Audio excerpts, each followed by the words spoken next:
స్వర్ణ ఆంధ్రప్రదేశ్కి ఒక 10 ప్రిన్సిపల్స్ తీసుకున్నాం అధ్యక్షమే. ఈ 10లో కూడా నేను ఈ విషయంలో ప్రజలకు పదే పదే విజ్ఞప్తి చేస్తున్నా. ఒక మిషన్ మోడ్లో ఒక విజన్ సాధించడానికి మనం ముందుకు పోతున్నాం. అందుకని మనమేదో మన ఫిగర్స్ చెప్పి పేదవాళ్ళని పేదరికంలో పెట్టడం, డబ్బులుండేవాళ్ళు ఆర్థికంగా వెసులుబాటు రావడం కాదు. ప్రతి ఒక్క ఇండివిజువల్ని ఫోకస్ చేయాలనే ఉద్దేశంతో ఈ ప్రభుత్వం యొక్క మొదటి ప్రాధాన్యత జీరో పావర్టీ, పేదరికం లేని సమాజాన్ని నిర్మాణం చేయడం ఏకైక లక్ష్యంగా పెట్టుకొని ముందుకు పోతాం. అందుకనే మీరు చూస్తే అధ్యక్ష, ఈరోజు ఏ పని చేసినా మనం దీంట్లోనే ముందుకు పోయే పరిస్థితికి వచ్చాం. ఇటీవల బీసీలకైతే స్వర్ణకారుల కార్పొరేషన్ ఏర్పాటు చేసాం. సంక్షేమ కార్యక్రమాలు ఇవ్వడమే కాకుండా ఇంకో పక్క 896 కోట్ల రూపాయలు నిధులు రిలీజ్ చేశాం. మత్స్యకారుల్ని దెబ్బతీసే 217 జీవోను రద్దు చేశాం.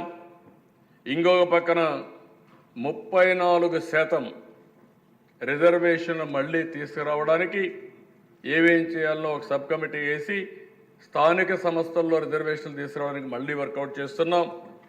ఇది కాకుండా చట్టసభల్లో 33% రిజర్వేషన్లకి ప్రభుత్వం కట్టుబడి ఉన్నాం. ఈ అసెంబ్లీలో తీర్మానం చేసి ఢిల్లీకి పంపించాం. ఇది కాకుండా మీరు చూస్తే అధ్యక్ష, ఆర్థికంగా పైకి తీసుకురావడానికి గీత కార్మికులకు 10% మద్యం షాపుల్లో రిజర్వేషన్లు పెట్టాం. వడ్డెర కులస్తులకి క్వారీల్లో 10% రిజర్వేషన్లు పెట్టి వాళ్ళకు ఆర్థిక వెసులుబాటు ఇస్తాం. చేనేత కార్మికులకు జీఎస్టీ ఎత్తేసాం. అదనంగా 50,000 రూపాయలు ఇంటికి ఇచ్చే పరిస్థితి తీసుకొస్తున్నాం. ఇలాంటివన్నీ మీరు చూస్తే అధ్యక్ష, 1-2 కాదు, వెనుకబడిన వర్గాలకు ఏమేం చేయాలనో అన్ని చేయడం కోసం ఆర్థికంగా, రాజకీయంగా, సామాజికంగా పైకి తేవడానికి అనేక కార్యక్రమాలు తీసుకొని ముందుకు పోతున్నాం. ఇంకో పక్కన చూస్తే అధ్యక్ష, ఎక్కడికక్కడ వాళ్ళు ఉండుంటే బాగుండేది. మద్యం ఇప్పుడే మా మిత్రులు కూడా చెప్పారు, ఎంత దారుణం అధ్యక్ష. మొత్తం అస్తవ్యస్తం చేశారు. నాసిరకం బ్రాండ్లు తీసుకొచ్చారు. మొత్తం ఇష్టానుసారంగా చేస్తే 8 నెలల్లో ఎన్నికల్లో చెప్పాం, ఎట్టి పరిస్థితుల్లో ప్రక్షాళన చేస్తా అన్నాం. ఈరోజు మీరు చూస్తే దేశంలో అన్ని రాష్ట్రాల కంటే మెరుగైన మద్యం పాలసీ తీసుకొచ్చిన ప్రభుత్వం ఇక్కడ ఎన్డీఏ ప్రభుత్వం అని చెప్పి కూడా నేను మీకు తెలియజేస్తున్నా. దీన్ని మనం శ్రీకారం చుట్టాం. ఎప్పటికప్పుడు దానికి ఒక కమిటీ కూడా వేస్తాం. వేరే రాష్ట్రాల్లో ఎంత రేటు ఉందో దానికంటే తక్కువ రేటు ఇవ్వడానికి 90 రూపాయలకు కూడా మద్యం ఇచ్చే కార్యక్రమానికి 99 రూపీస్, 99 రూపాయలకి లోయెస్ట్ ఏదైతుందో కామన్ మ్యాన్కి అందుబాటులో పెట్టేదని కూడా తీసుకొచ్చాం. అర్చకుల జీతాల దిశ 10,000 నుంచి 15,000 పెంచాం.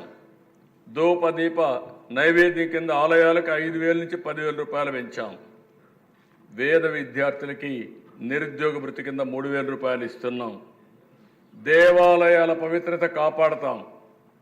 మొన్న జరిగిన సంఘటన కూడా మీరు చూశారు దిశ, తిరుపతిలో ప్రసాదంలో నాసిరకం నెయ్యి ఉంటే దాన్ని కూడా సమర్థించుకొని పరిస్థితి వస్తే ఈరోజు సిబిఐ ఎంక్వైరీ జరుగుతూ ఉంది. వాళ్ళందరిపైన చర్యలు తీసుకున్నారు. ఏ దేవాలయంలో కానీ ఎక్కడ కానీ అపవిత్రకు చోటు ఇవ్వం. ఎట్టి పరిస్థితుల్లో దీన్ని కంట్రోల్ చేస్తామని చెప్పి కూడా ఈ సభ ద్వారా తెలియజేస్తున్నాం. పోయిన గవర్నమెంట్లో మీరు చూస్తే అధ్యక్ష, రాముడు తల తీసేస్తే అడిగితే తిరిగి కేసులు మా మీద పెట్టారు.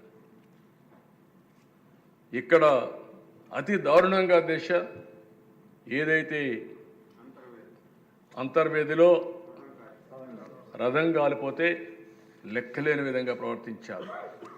హనుమంతుడు చేయి కొట్టేస్తే ఇరిగిపోతే ఇదేంటని అడిగితే బొమ్మే కదా ఏమవుతుంది అని అవహేళనతో మాట్లాడే పరిస్థితికి వచ్చారు.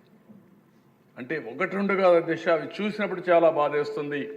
నేను అందుకే హామీ ఇస్తున్నా, ఏ దేవాలయాలు జోలికైనా సరే, ప్రార్థనాలయాలు జోలికి రావాలంటే వెన్నెముక అదిరే విధంగా బిహేవ్ చేస్తాం. వదిలిపెట్టే సమస్య లేదని చెప్పి తెలియజేస్తున్నాను.